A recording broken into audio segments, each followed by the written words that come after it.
Boa noite, irmãos. Vamos dar início ao nosso culto. Vamos buscar o Senhor em oração, pedindo para que Ele abençoe esse momento, tenhamos um momento de estudo, que seja um momento muito abençoado, esses momentos muito, muito preciosos que temos agora. Vamos orar? Senhor nosso Deus, nosso Pai, nós te louvamos, ó Pai, te agradecemos por esse momento, ó Pai, de estarmos com os nossos irmãos aqui, buscando, Senhor, a tua presença, buscando, Senhor, ouvir de ti o que tu queres, Senhor, para as nossas vidas, que saiamos, Senhor, confrontados, Senhor, com a tua palavra.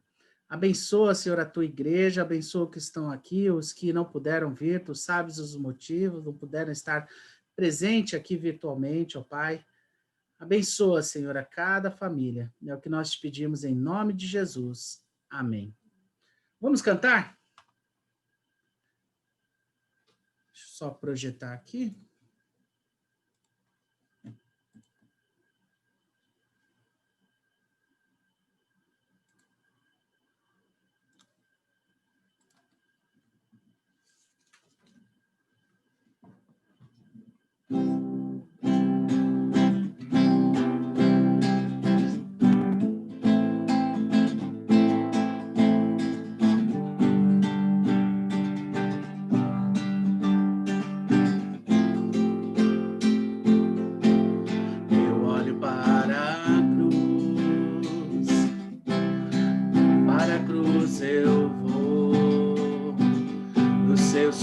Participar da sua obra, eu vou cantar.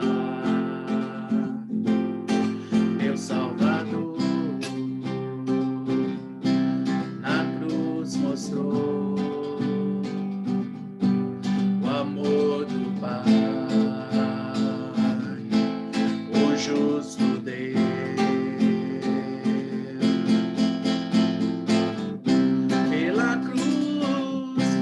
Chamou gentilmente, me atraiu e eu, sem palavras, me aproximo, quebrantado o seu amor.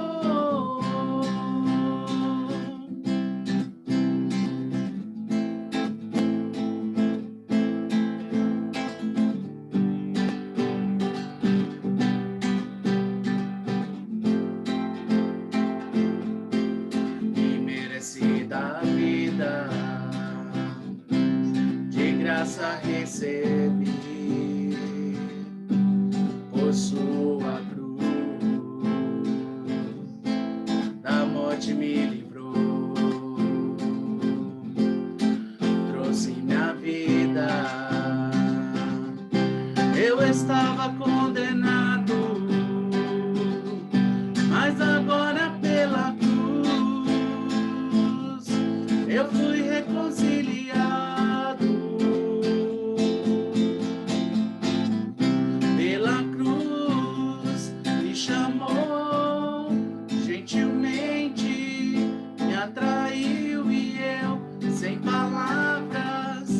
Aproximo, quebrantado o seu amor, pela cruz me chamou, gentilmente me atraiu e eu, sem palavras, me aproximo, quebrantado o seu amor, impressionante é o seu amor.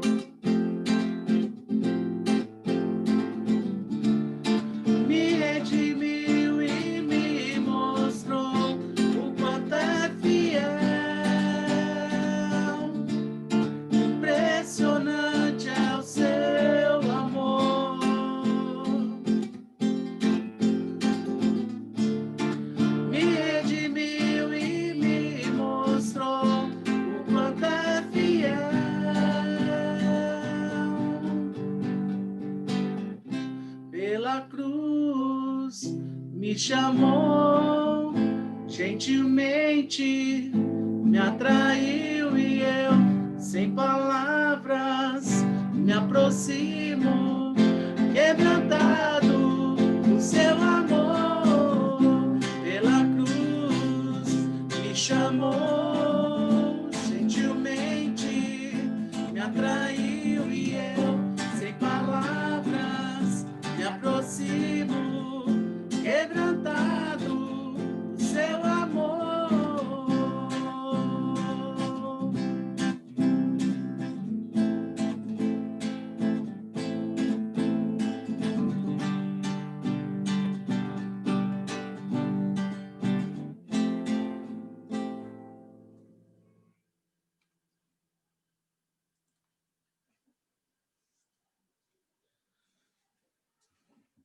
Vamos abrir as nossas Bíblias em Atos 8.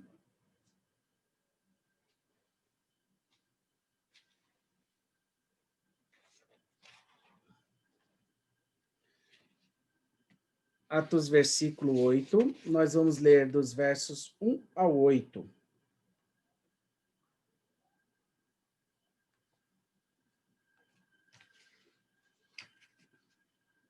Atos 8, de 1 a 8.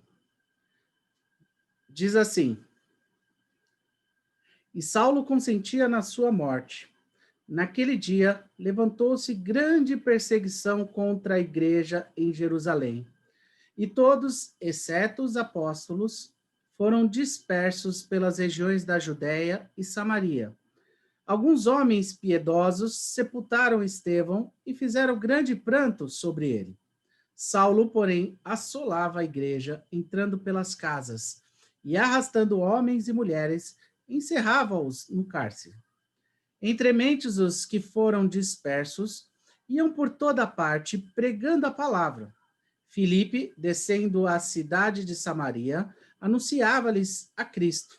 As multidões atendiam, unânimes, às coisas que Filipe dizia, ouvindo-as e vendo os sinais que ele operava, pois os espíritos imundos de muitos possessos saíam gritando em alta voz, e muitos paralíticos e coxos foram curados, e houve grande alegria naquela cidade. Então, queria refletir com os irmãos um pouco do que estava acontecendo aqui nessa ocasião, que eu acho que dá para a gente avaliar um pouco das nossas vidas. O que estava acontecendo? Estevão tinha acabado de ser morto, né? O primeiro Marte tinha acabado de ser morto, e a igreja começou a sofrer grande perseguição.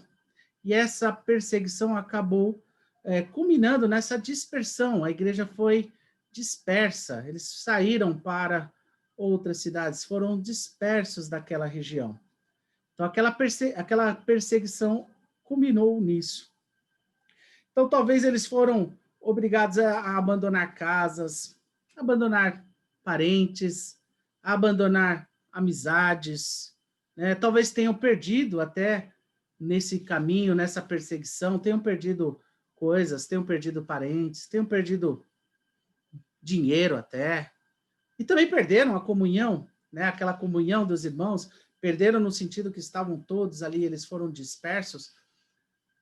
E então eles estavam vivendo esse momento de perseguição, esse momento de dificuldade.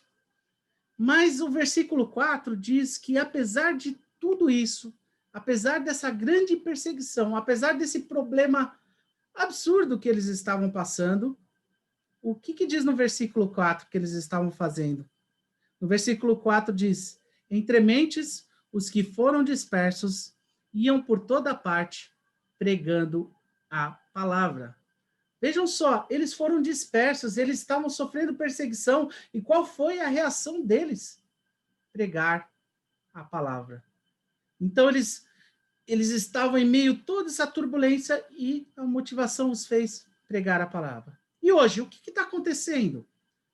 Tudo bem, nós estamos vivendo uma pandemia, nós estamos vivendo um problema diferente que está ocasionando muitos problemas nas nossas vidas, muitos problemas na igreja, mas, de certa forma, a igreja também, em momentos, foi perseguida, tem sido perseguida a todo momento.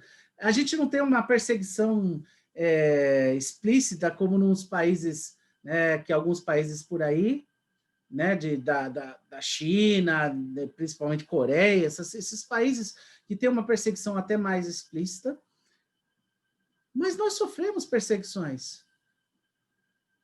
Esse momento de pandemia, houve um momento de interferência do Estado na igreja, poderia ser um momento até pior.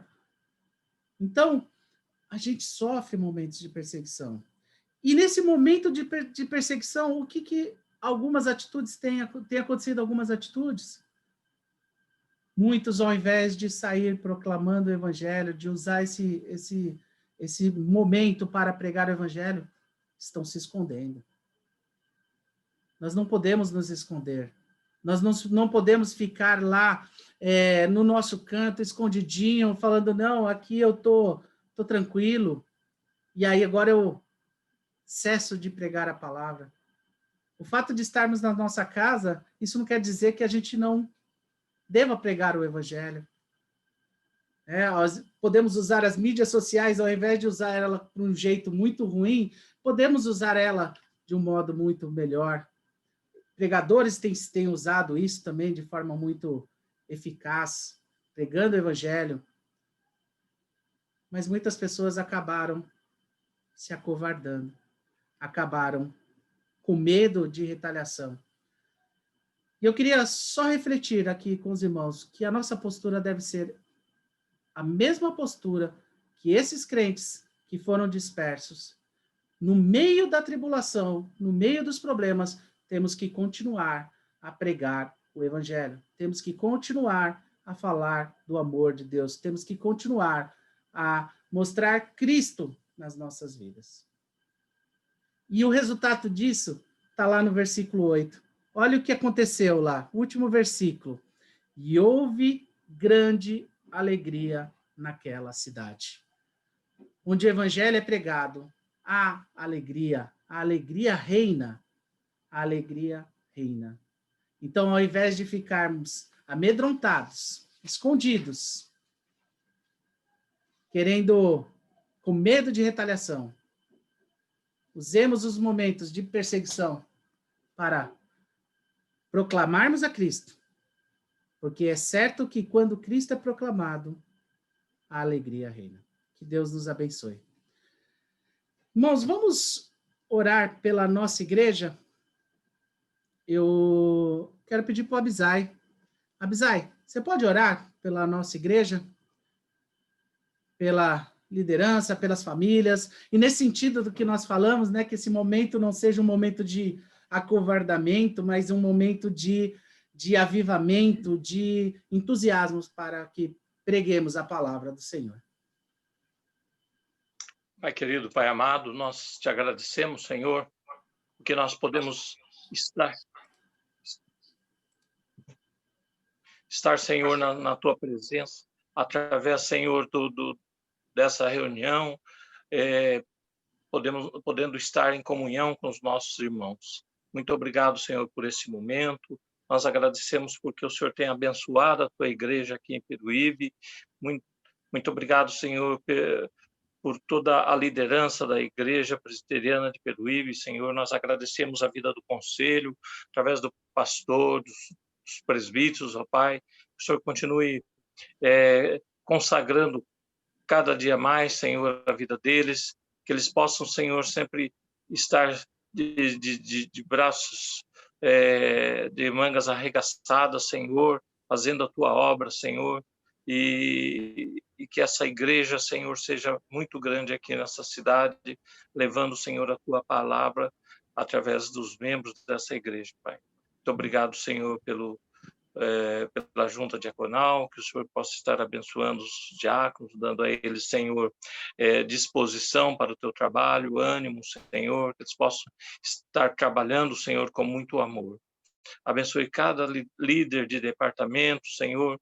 Derrama, Senhor, as tuas bênçãos sobre cada vida, que possam estar nesse momento, Senhor, tomando, Senhor, providências para que tão logo seja possível, seja ativado, Senhor, seus departamentos e que possam fazer muito, Senhor, pela tua obra aqui nessa cidade.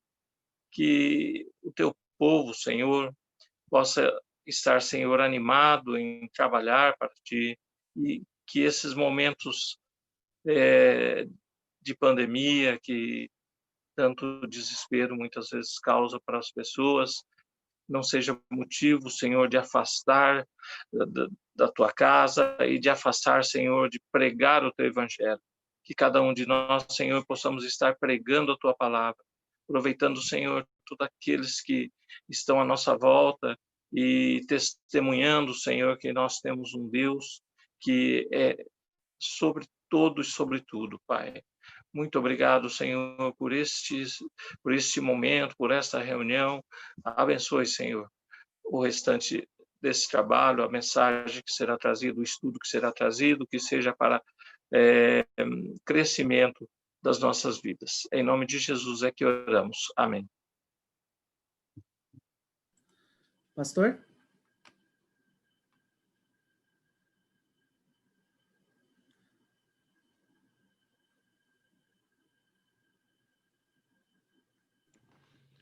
Muito bem, queridos irmãos, saudações em Cristo.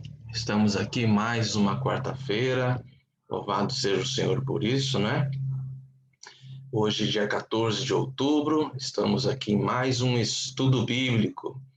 Prazer muito grande rever os irmãos aqui na tela do meu computador, saudá-los com a paz de Jesus e dizer que o meu coração está saudoso, estou com saudade de todos, desejoso, creio eu também, assim como os irmãos, estão todos nós desejosos de estarmos com mais liberdade, termos mais tempo para estarmos juntos na igreja, estudando a palavra do Senhor, tendo comunhão com Deus e comunhão também uns com os outros. Quero crer que muito em breve nós teremos um pouco mais de liberdade para juntos, como igreja, vivermos como irmãos e adorarmos ao nosso Deus. Muito bem, hoje nós vamos dar sequência ao estudo que iniciei na quarta-feira passada. Na última quarta nós começamos a falar sobre a igreja transcendente. A igreja transcendente, por que esta palavra, por que este termo transcendente? Justamente para destacar que a igreja, ela não partiu de uma invenção, de uma imaginação humana, de uma elucubração do homem. A igreja, de fato, ela partiu da mente e do coração de Deus, por isso ela transcende a vontade e aos projetos humanos. Na última aula nós destacamos um pouquinho sobre a origem divina desta igreja transcendente e fizemos uma singela comparação ao destacar que, enquanto as organizações aqui no mundo, enquanto todas elas, desde de um sindicato até uma nação propriamente dita, todas essas organizações, elas foram, em última instância, fundadas pelo próprio homem. Mas a Igreja de Jesus é diferente, ela transcende isso porque ela é uma criação de Deus e deve a sua existência exclusivamente a Deus. A igreja, como vimos, a igreja, ela existiu no conselho, na vontade de Deus, antes da criação do homem, antes mesmo, portanto, da criação do mundo. E nós destacamos uma verdade muito interessante que nos ajuda muito a interpretar a Bíblia, a ler a Bíblia, a fazer as nossas devocionais e também a entender melhor estudos bíblicos, sermões, enfim, quando nós falamos um pouquinho que a revelação da igreja transcendente, ela é divina, progressiva e se dá na revelação da própria aliança. Guardem bem isso, queridos irmãos. A revelação da igreja, obviamente, por ela ser transcendente, essa revelação ela é divina, mas ela é ao longo da história progressiva e se dá junto com a revelação da própria aliança. Aliança ou a revelação da aliança e a revelação da igreja, na verdade, elas se sobrepõem. Uma não existe sem a outra. Uma está intimamente ligada à outra. Pois bem, e destacamos nesse sentido desde o início, quando começou a igreja. Nós sabemos que a igreja de Jesus Cristo começou lá no Éden, quando o homem se rebelou contra o seu Criador, e o próprio Deus, lá em Gênesis 3,15, se interpôs ali com uma sentença, mas também com aquilo que nós chamamos de proto-evangelho, revelando que, a partir da descendência da mulher, haveria de vir aquele que salvaria os filhos de Deus, ferindo na cabeça ali representando Satanás, ferindo na cabeça a serpente que representava ali Satanás, isto é, o diabo. Então ali nós temos a sentença condenatória para com o diabo, mas nós temos a revelação do evangelho. E na medida que ali ocorreu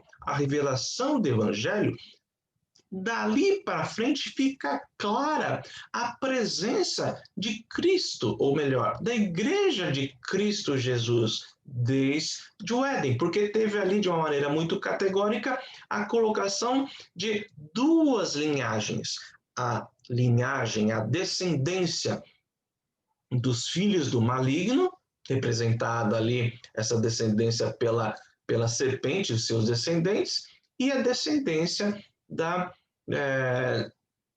do descendente, no caso da mulher, que seria o próprio Senhor Jesus. Bom, tudo isso é para dizer que a igreja nasce ali no Éden, através dessa pregação incipiente do Evangelho e de um fato histórico consumado de que a partir do Éden fica clara a distinção entre o povo que é descendente da promessa desse próprio proto-evangelho, bem como aquele povo que está, assim como o seu representante ali, no caso a serpente, estará sobre a justa condenação de Deus. Bom, dito isso, nós falamos também sobre a revelação inicial da igreja. De uma maneira mais assim formal ao longo da história, a formação da igreja ela se dá quando, digamos assim, Abraão aparece em cena.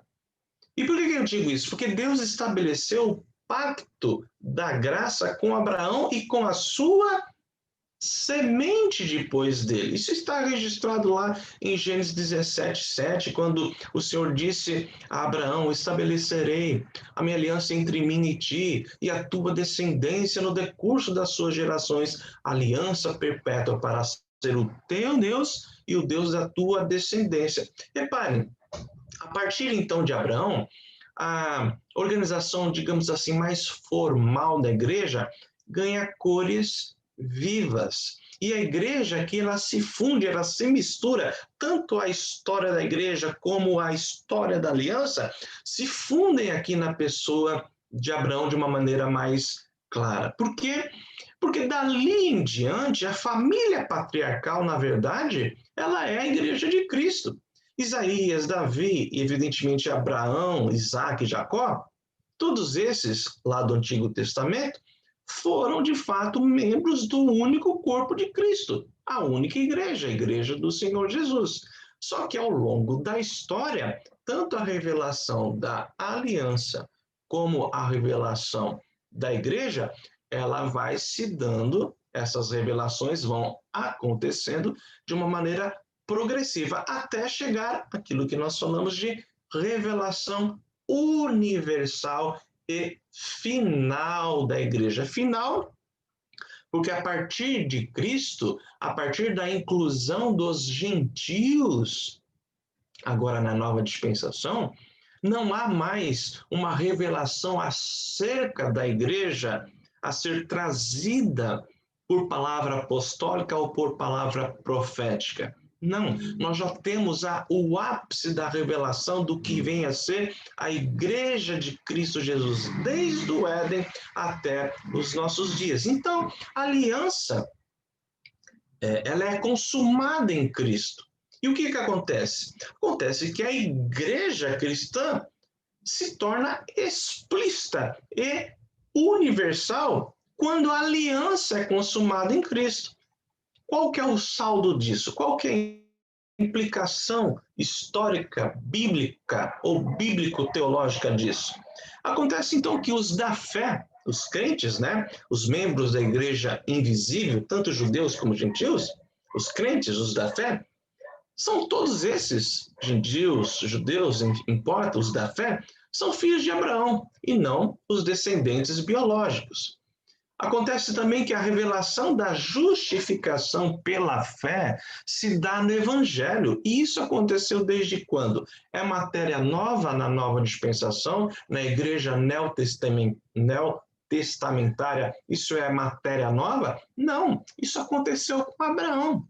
Isso significa que o mesmo evangelho que salva os judeus e os gentios, e salva, é o mesmo evangelho que salva os judeus, salva os gentios, ou seja, salva a igreja. Isso desde quando?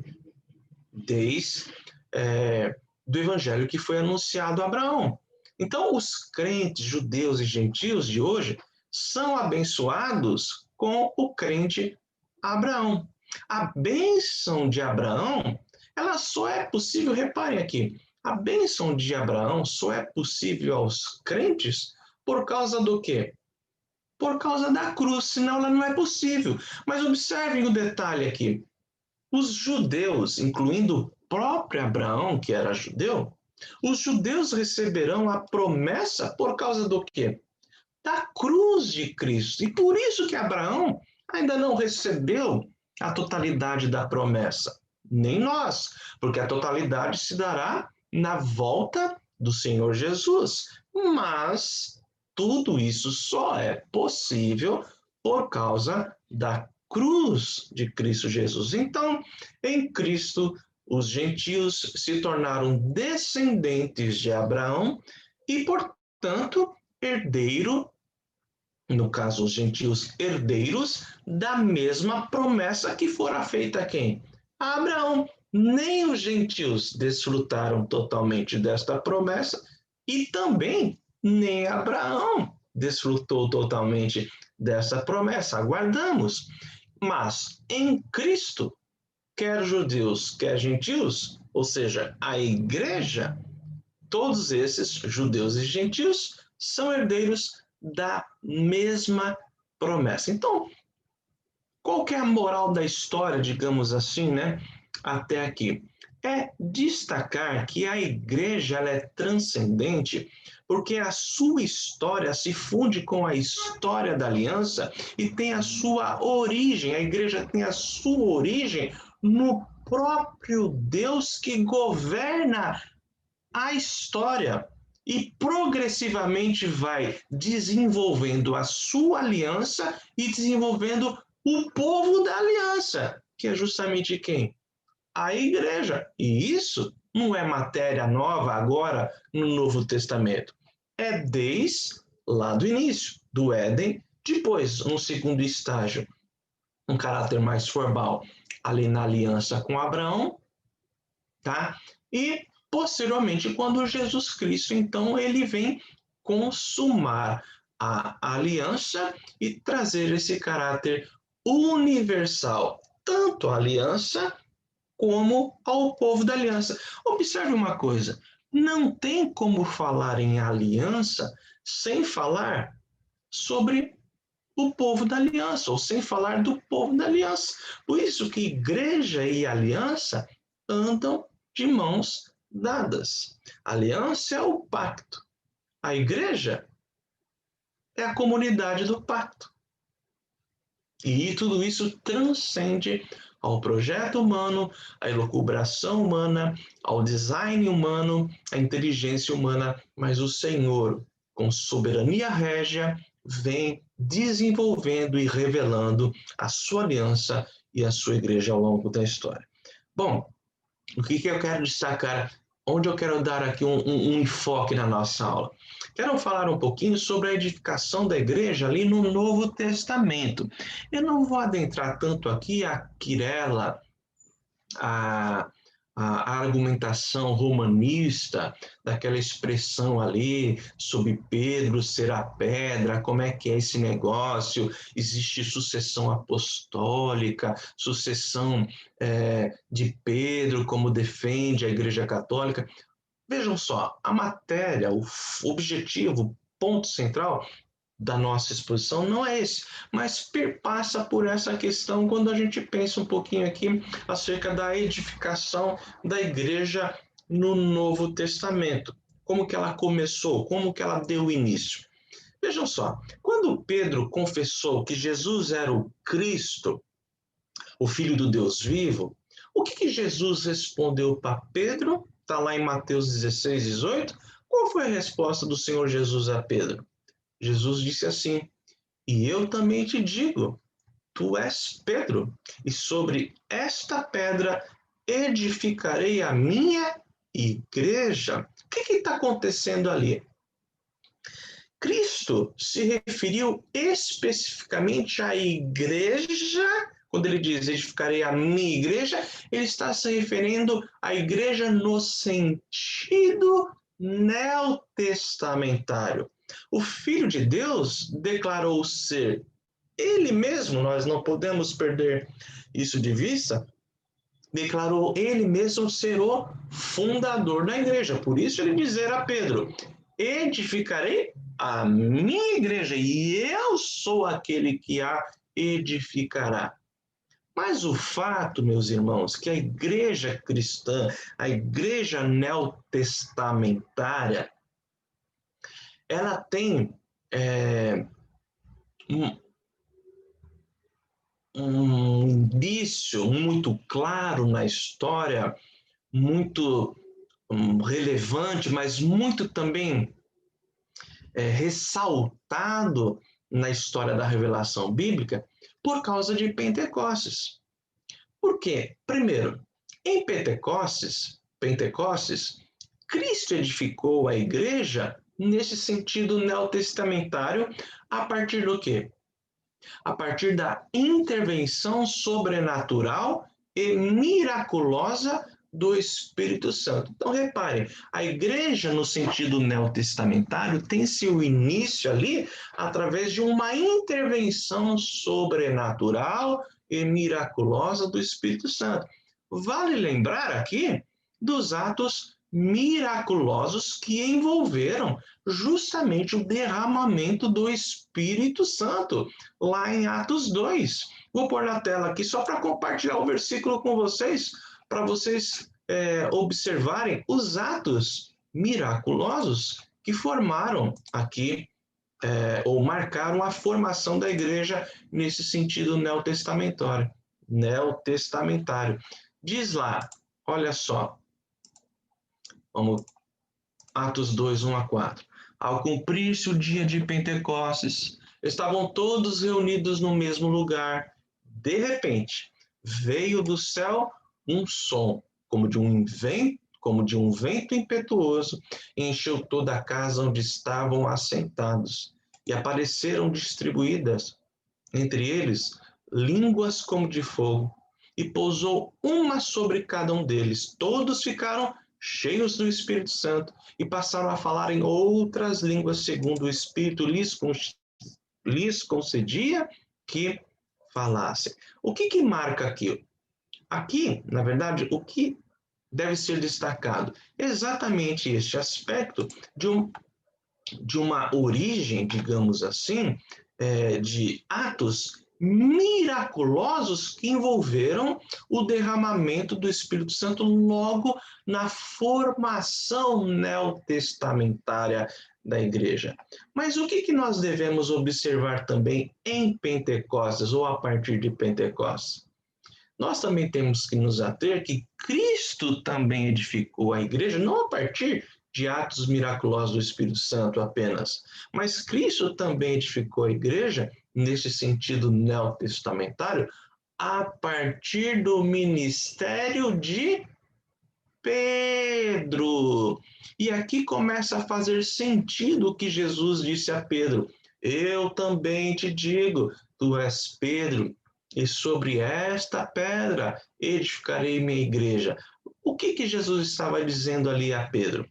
Jesus estava revelando que a igreja, no sentido neotestamentário, seria edificada, começaria a ser edificada após os atos miraculosos do Espírito Santo. Essa igreja seria edificada justamente pelo ministério de Pedro. E isso aconteceu e ninguém nega isso. Daí Jesus dizer a Pedro, que a partir dele ele edificaria a sua igreja. Irmãos, reparem aqui, quem foi o maior intérprete do Pentecostes? 3 segundos aí para vocês pensarem. foi justamente quem? Pedro. Pedro começou a interpretar, na verdade, começa a entender, a discernir e depois a interpretar o Pentecostes, o começo, o estabelecimento da igreja no seu caráter neotestamentário. Por exemplo, lá em Atos 2 mesmo, depois do derramamento do Espírito Santo, o que Pedro faz? Ele prega o primeiro sermão cristocêntrico da igreja neotestamentária e ele destaca o quê? Doutrina. Ele destaca a doutrina nova para a igreja, que vem lá do Éden. Ele destaca a doutrina da morte de Cristo, da ressurreição de Cristo e o senhorio de Cristo. Isso lá em Atos 2, no seu primeiro sermão, o sermão cristocêntrico. Logo depois, lá em Atos 3, quando temos lá a cura de um coxo, temos lá um milagre. Neste segundo discurso de Pedro, o que Pedro destaca? Ressurreição de Cristo. Ele destaca o cumprimento profético da morte de Cristo, falando que isso estava escrito nos profetas. Ele fala sobre a revelação, olha só, pregação sobre a volta de Cristo. Isso começa então a adentrar, entre aspas, nos púlpitos da igreja, começa ali. E ele fala também sobre a revelação da igreja de Cristo. É Pedro que começa a revelar de fato, agora na nova dispensação, quem é a igreja de Cristo. E ele faz isso ao falar de que os crentes, judeus e gentios, são esses que são os filhos, aqueles que estão evidentemente em Cristo, são esses que são os filhos da aliança. Ele vai tomar como referência a aliança, ele diz que são esses, né, os da fé em Cristo, são os filhos da aliança que Deus estabeleceu lá com quem? Justamente com Abraão. Percebam que é a partir de Pedro que a igreja neotestamentária vai lançando, a partir do ministério, vai lançando a sua organização e as suas bases, evidentemente que tudo isso sendo sustentado por Cristo, a rocha, a pedra angular. Posteriormente, o que a gente vê? Para resumir, a gente vê Pedro interpretando Pentecostes, discernindo Pentecostes lá em Atos 8, lá em Samaria.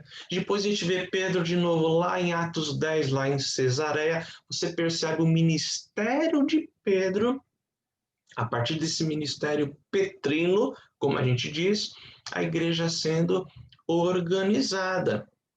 E o que acontece a partir então disso? O próprio Senhor Jesus, que é o cabeça da igreja, ao longo da história, ele continua edificando a sua igreja através das eras. Repare uma coisa, meus irmãos, cada vez que um novo membro é agregado à igreja, adentra ao corpo de Cristo, isso se dá por obra de quem? Do próprio Senhor Jesus. Percebam então que Cristo continua edificando a sua igreja. Foi o Senhor que adicionou a cada dia, foi o Senhor lá em Atos 2, 46, 47, foi o Senhor Jesus que adicionou a cada dia à igreja os que haviam de ser salvos. Não foi Pedro, não foi nenhum outro apóstolo, mas foi o próprio Senhor Jesus. Então, nós temos que lembrar que, segundo o dispensacionalismo, vamos fazer essa observação aqui, segundo o dispensacionalismo, não existia a igreja antes de Pentecostes, e nós já vimos que ela existia. O dispensacionalista afirma que quando Jesus veio à Terra, ele não teve a intenção de estabelecer uma igreja. A igreja foi como que um improviso de Deus, de Cristo, ao longo da história, e isso evidentemente na visão dispensacionalista, porque eles afirmam que Jesus veio para estabelecer um reino, mas como este reino foi rejeitado, como os judeus rejeitaram o rei, Jesus como rei, o que Jesus decidiu? Isso na mentalidade e na argumentação dispensacional. eles dizem que Jesus decidiu então postergar o seu reino até a sua segunda vinda, e enquanto isso, eureka, boa ideia, Cristo fundou a igreja. Perceba então o improviso na história. Perceba então como a nossa teologia, eu digo a teologia reformada, ela é construída desde o Gênesis, desde a aliança, e como a história da aliança está intercolada, interligada com a história da aliança, a história da igreja e a história da aliança. Nós sabemos, meus irmãos, que a igreja da nova dispensação, dessa igreja que nós fazemos parte hoje, e nós não estamos aqui nesse estudo falando de igreja no seu aspecto denominacional, mas nós estamos falando aqui da igreja transcendente. Sabemos que a igreja da nova dispensação, ela é a continuação da igreja da antiga dispensação, acrescida da inclusão dos gentios, e tudo isso porque Jesus, o quê? Consumou, evidentemente, a aliança, inaugurando assim o seu reino, inaugurando o período do escatom. Enquanto isso, a igreja foi incumbida de fazer a obra missionária. Bom, dito isso, destacando então essa origem aqui divina da igreja transcendente e como o próprio Deus ao longo da história vai conduzindo a formação dessa igreja barra aliança, eu quero destacar na parte final, uma parte talvez menos, digamos assim, teológica, até mais simples então, mas vou espelhar na tela para que talvez facilite para vocês essa última parte do nosso estudo. Quero falar um pouquinho então, nessa segunda parte, sobre a essência sobrenatural da igreja, fazendo aqui algumas distinções à guisa de curiosidade. Olha só, está aqui na tela, né? Deixa eu começar. Então tá lá, a essência sobrenatural. Olha que interessante. 3 instituições divinas no mundo. Existem 3 instituições que não brotaram da mentalidade e da imaginação e nem criatividade humana, mas vieram do coração de Deus. Essas 3 instituições são a igreja, a família e o Estado. A instituição familiar nós sabemos, está lá em Gênesis 2, de 18 a 24. Deus ali instituindo a família, né? Não foi a ideia de homem, mas a instituição divina acerca da família. E a instituição do Estado? Romanos capítulo 3 deixa muito clara a ideia, a revelação, mais do que a ideia, de que o Estado, enquanto instituição, ela vem da parte de Deus e não da iniciativa e formulação humana. Isso fica claro também desta autoridade que é concedida da parte de Deus aos homens. Fica claro ali na resposta que Jesus dá a Pilatos, né? Quando ele diz ali em João 19, está aqui na tela para vocês, 10 a 11, nenhuma autoridade teria sobre mim, se de cima não te fosse dada, por isso quem me entregou a ti, maior pecado tem. Mas eu destaco aqui essa expressão, nenhuma autoridade teria sobre mim se de cima não te fosse dada. Então você percebe que ali a autoridade daquele representante do Estado, e Pilatos ali, ele era um representante do Estado de Roma, essa autoridade, Jesus arroga para si. Na verdade, ele diz, vem de cima, procede de cima. Então, ele coloca essa autoridade emanando do próprio Deus. Então, tanto a família, como a igreja são instituições divinas na Terra, além, evidentemente, da igreja. Agora, a igreja é uma instituição transcendental, ela vai muito além da transcendência do Estado e da transcendência da família. Olha só, por que ela vai muito além e ela é muito distinta? Olha o caráter singular da igreja. A igreja é fundada por Cristo. Das 3 instituições divinas, somente a igreja foi fundada por Cristo. As outras 2 foram fundadas pela Trindade, mas a igreja, ela é fundada pelo Filho, pela segunda pessoa da Trindade, pelo Cristo, pelo Messias. Então, as 3 pessoas da Trindade sempre trabalharam juntas. Ainda assim, é altamente significativo que Cristo dissera: edificarei minha igreja. Então é Cristo o construtor, o edificador da igreja, é o Filho. Qual a implicação disso? Isso explica a razão de a eclesiologia dever ser, para se fazer uma boa doutrina da igreja, ela tem que ser centrada em Cristo. Isto é, a eclesiologia deve ser cristocêntrica. Aliás, está aqui na tela, toda a história da revelação é cristocêntrica, uma vez que Deus fez de Jesus Cristo, uma vez que Deus fez de Jesus Senhor e Cristo. Essa é uma visão reformada, uma interpretação reformada das Escrituras Sagradas. Daí afirmarmos que toda a história da redenção, bem como a própria eclesiologia, elas são, né, tanto a revelação como a eclesiologia, são cristocêntricas na veia. Não existe uma diferença dispensacional nesse sentido soteriológico, que cause um divórcio entre a primeira dispensação e a segunda. Agora, a razão, então, a razão importante da igreja ser transcendental. Bom, Cristo é o Salvador e a igreja está composta do quê? Apenas, a verdadeira igreja é composta apenas de salvos, não é isso? Mas eu posso aplicar essa verdade às outras 2 instituições? Não. Isto não pode dizer, né? Isto não se pode dizer, está aí na tela, nem do Estado, nem da família.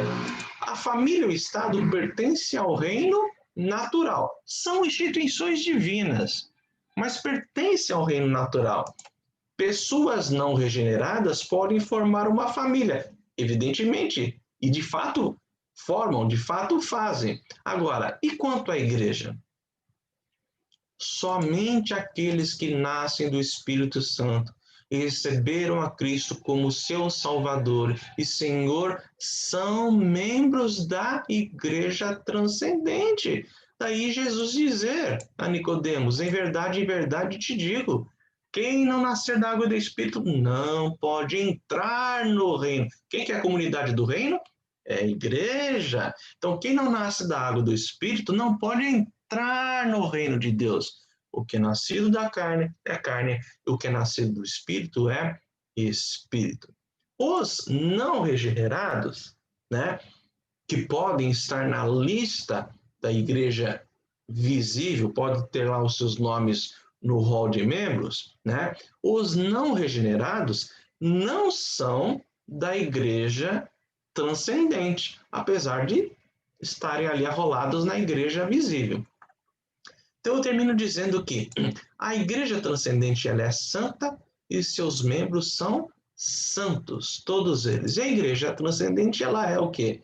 Eleita, sacerdotal, santa, redimida e adquirida por altíssimo preço. Percebam, todos esses termos, eles transcendem ao projeto e à própria vontade humana.